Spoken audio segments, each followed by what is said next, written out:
નમસ્કાર, આજના સમાચાર એન્કર પ્રાચી સાથે. ભરૂચમાં 108 ઇમરજન્સી સેવા દ્વારા હોળી ધૂળેટી પર્વની પ્રેરણાદાયી ઉજવણી. 130 કર્મચારીઓ ખડે પગે રહેશે.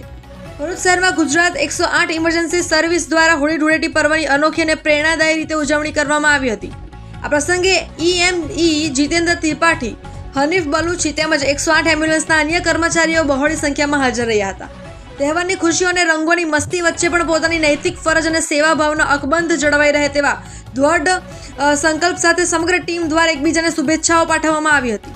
ભરૂચ જિલ્લામાં હાલ કુલ 34 જેટલી 108 એમ્બ્યુલન્સ કાર્યરત છે, જેમાં અંદાજે 130 જેટલા નિષ્ણાંત કર્મચારીઓ હોળી ધૂળેટીના પર્વ દરમિયાન કોઈ પણ રજા રાખ્યા વગર ખડે પગે તૈનાત છે. તહેવાર દરમિયાન માર્ગ અકસ્માત કે અન્ય કોઈ પણ આકસ્મિક ઇમરજન્સી પરિસ્થિતિ સર્જાય તો નાગરિકોને જરા પણ વિલંબ કર્યા વગર તરત જ 108 નંબર પર સંપર્ક કરવા વિનંતી કરવામાં આવી છે. સેવા, સતર્કતા અને સંપર્ણના મુદ્દાલેખ સાથે 108ની ટીમ તહેવારના દિવસોમાં પણ જનસેવામાં અડગ રહીને સુરક્ષા કવચ પૂરું પાડશે.